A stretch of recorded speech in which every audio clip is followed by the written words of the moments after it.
হুজুররা বলে যে এটা কোরআনে নাই, আজকে আগের মানুষ বুঝানে বড় বড় আসিল, সেই হিসেবে যে ই কইছে না বান্ধে 8টা 10টা বান্ধিছে, বান্ধে আগুন লাগাইনে ওরা কেরাসিন তেল ভাড়াই দেয়, এই গাঁও সিদ্ধে ঘুরছে, ওই কাটি গেল, আগুন আইলো, মাছ দিয়ে হইলো।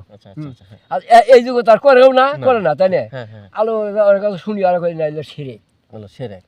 আচ্ছা, ওই ভুলে কেন খাতাইতো? অর্থাৎ কার্তিক মাস আসলেই ভূত পেতনি বেড়ে যেত না, আসলে না, কাতি মাস আসে না তো, কাতি মাস চলে জায়গা, অগ্রহণ মাস পরে, আগুন মাস পরে, তখনই মানে ভুলে খেলা। ওই তো মানে কার্তিক মাসে আগুন এলো, কার্তিক মাসে অনেক রোগ ঠুক হইতো আগেকার দিনে। আচ্ছা, কার্তিক মাসে ভূত পেতনি বেড়ে যেত, কবিরাজ কার্তিক মাসকে বিভিন্নভাবে মানত এবং গ্রামকে পবিত্র করার জন্য, গ্রামের রোগ বালাইকে দূর করার জন্য আগেকার মানুষরা এই ভুলে খাদাইতো, অর্থাৎ আগুন দিয়ে গ্রামকে প্রদক্ষিণ করতো এবং আগুনই সব কিছুকে পবিত্র করে, সুন্দর করে। হ্যাঁ, এই জন্য আগেকার দিনের মানুষদের বিশ্বাস ছিল যে এভাবে যদি ভুলে খেদানো যায় কার্তিক মাসে, তাহলে এই যে জমি জমাতে যে পোকামাকড় থাকে, রোগ বালাই থাকে, বিভিন্ন বালা মুসিবত থাকে, সেটা দূর হতো।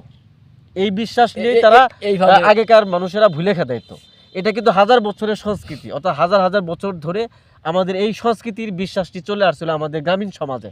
কিন্তু এখন বিজ্ঞান এবং প্রযুক্তির বিকাশের ফলে এখন এই সংস্কৃতিটি হারিয়ে যাচ্ছে। এখন হচ্ছে মডার্নিজমের যুগ, আধুনিক যুগ। এই আধুনিক যুগে এসে আদিম প্রাচীনগুলা হারিয়ে যাচ্ছে, বুঝছেন? আর প্রত্যেকটা সংস্কৃতির ভিতরে একটা সৌন্দর্য আছে। আচ্ছা, হ্যাঁ, আর মানুষ এই হাজার বছরের সংস্কৃতি নিয়ে এগিয়ে চলেছে, বুঝছেন? আপনার বাপদাদা যেটা করছে সেটা যদি আপনি না করেন, তাহলে আপনি বাপদাদার কাছে অকৃতকার্য হয়ে যাবেন।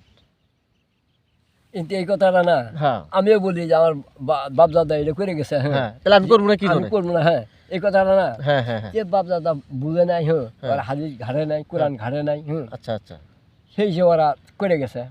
এখন যে যুগ আসছে দিলে আমরা হাদিস কোরআন ঘাড়ে দেখতেছি, এগুলো সব ভুল। আচ্ছা, ভুল কিভাবে প্রমাণ করলেন? হ্যাঁ, ভুল কিভাবে প্রমাণ জানেন? উনি যাই বললো তাই প্রমাণ হয়তো করছে। তাই কি পৃথিবীর সব বিষয় পড়ছে?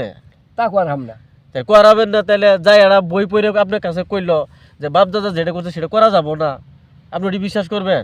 বই তো আর এড়া না, হাজার হাজার বই, লক্ষ লক্ষ বই আছে।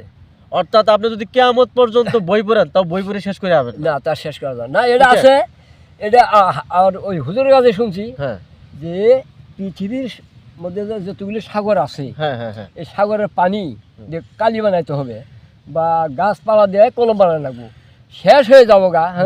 আল্লাহর ব্যাখ্যা শেষ হবে না, তাইলে অর্থাৎ এটাও সত্যই, তারাই বলে। এটা শুনেন, তারাই কয়, হাদিস তো আর এটা দুইটা না, হাজার হাজার লক্ষ লক্ষ। ঠিক আছে, বুঝছেন? আমি যতটুকু পড়ছি ততটুকুই তো আমি কমু, আপনি যতটুকু পড়ছেন ততটুকুই তো কমেন। আচ্ছা, হ্যাঁ, অর্থাৎ একই কোরআন পড়াশোনা, কেউ মুন্সি কেউ মৌলানা, নাকি? তাই তো, এক কোরআন পড়াশোনা করে কেউ মুন্সি হইতেছে, কেউ মৌলানা হইতেছে, নাকি? কেউ কম জানতেছে, কেউ বেশি জানতেছে, ঠিক আছে? আর কোরআনের জ্ঞান কিন্তু কেউ শেষ করে আবো না। হ্যাঁ, এই জ্ঞান যদি কেউ শেষ করে, তাহলে কোরআন আর কোরআন থাকবে না।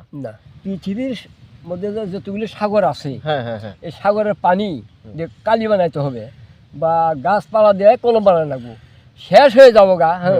আল্লাহর ব্যাখ্যা শেষ হবে না, তাইলে অর্থাৎ এটাও সত্যই, তারাই বলে। এটা শুনেন, হাদিস তো আর এটা দুইটা না, হাজার হাজার লক্ষ লক্ষ।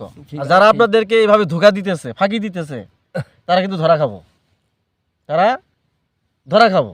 কারণ আপনারা হচ্ছেন সহজ সরল মানুষ, আপনাদেরকে এলে কিন্তু করা যাবো না। আপনার জ্ঞান দিছে, বুদ্ধি দিছে, বিবেক দিছে, মনুষ্যত্ব দিছে। আপনি একজন মানুষ, আপনি খিদে বুঝেন, আপনি লোভ লালসা বুঝেন, অর্থবিত্ত বুঝেন, জমাজমি বুঝেন, সবকিছু বুঝেন। ধর্মের বেলায় এসে আপনি কিছুই বুঝেন না, তার মানে এটা চালাকি কথা, বুঝছেন? এটা ফাঁকিবাজি কথা। কারণ ধর্ম মানতে গেলে মিছা কথা করা যাবো না, হালাল হারাম পয়সা খাওয়া লাগবো, কথাবার্তা ঠিক করে করার লাগবে, এটা তারা কই, বুঝছেন? এখন আপনি তো আর ওই দাঁড়ায় থাকবে তখন প্রস্তাব করে হবেন না। কিন্তু ধর্ম মানে না বলেই মানুষ এলে করতেছে, আর যখন মানুষ ধর্ম মানবো তখন কিন্তু এলে করে হবো না, বুঝছেন? যুক্তির মাধ্যমে কথাটা। গ্রামের মানুষ কইছে যে ভালার কোন বাড়ি ধরে আনো পুটকি মারি। আসল কথা কেউ শুনবো না, নকল কথাতে দেশ সমাজ ছেয়ে গেছে, বুঝছেন? এখন জ্ঞানের নামে চলতেছে চটকধারী, হ্যাঁ, মানুষের মধ্যেই জ্ঞান আছে, মানুষের মধ্যেই ধর্ম আছে। আপনি যদি ধর্ম মানেন তাহলে ধর্ম হবো। এখন এরা কথা, এই যে কাল শুক্রবার গেল না, হ্যাঁ। শুক্রবার এরা হুজুরে এরা বয়ান দিল, একটা শস্য পরিমাণ যার মধ্যে ইমান আছে, যার বিশ্বাস আছে, তাকে আল্লাহ আগুনে পড়ব। আচ্ছা কথাটা সত্য না মিথ্যা আমি জানি না, সে বললো কথা সত্য আচ্ছা, না। ইমান শস্য পরিমাণ থাকে নাকি বিরাট থাকে? ইমান তো ইমানই, বিশ্বাস তো বিশ্বাসই।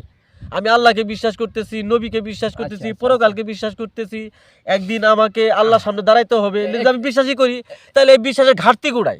এর মধ্যে আর একটা কথা আমার আসলো, বিশ্বাস করি হ্যাঁ এই যে খারাপ কাজ করতে গেলে আছে, হ্যাঁ, নিজের বিবেকই ধরা পড়ে করতে গেলে খারাপ কাজ আছে বলে, আছে না? আছে, মেলা আছে, হ্যাঁ, মেলা আছে। যেমনকি এই এলাকার মধ্যে ভুট্টা আবার তো বহুত আমরা করছি, হ্যাঁ ভুট্টা পাকবো, আইতে আইসে ভুট্টা থুর ছিঁড়ে গেলাম গা বাড়ি, হ্যাঁ নাকি হ্যাঁ পড়ার ওটা আমি স্বার্থ করলাম, হ্যাঁ। এটা খারাপ কাজ না? খারাপ কাজই, হ্যাঁ, খারাপ কাজই, খারাপ কাজই তো খারাপ কাজ। খারাপ কাজ না এটা, হ্যাঁ, দেখাশোনা কথা। তাই এটা তো কোরআনে তারাই তো নাই করে, তাহলে ওরা আবার ই হইলে কোনটি?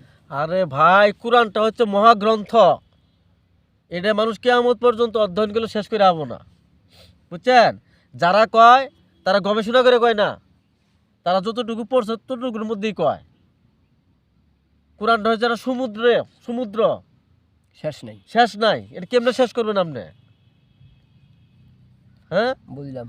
সাধারণ মানুষের জন্য কি? সাধারণ মানুষের জন্য আমরা আল্লাহর ভাই রাসূলকে কথা বিশ্বাস হলে করে পথ চলা। আমরা যেটা বুঝি, হ্যাঁ, খারাপ কাজ থেকে বিরত থাকবো, এক কথায় শেষ। হ্যাঁ, খারাপ কাজ থেকে বিরত থাকবো। আচ্ছা, এই যে একটা উদাহরণ দিলাম, হ্যাঁ, হ্যাঁ। ভুট্টা, হ্যাঁ এই ধরনের তো বহুত রকমের খারাপ কাজ আছে। হ্যাঁ, আপনি একটা মেয়ের দিকে কোন নজরে হ্যাঁ, তাকাতে পারেন? তাকাইতে পারি, তাই না? হ্যাঁ। তাকাইলাম না, ওরে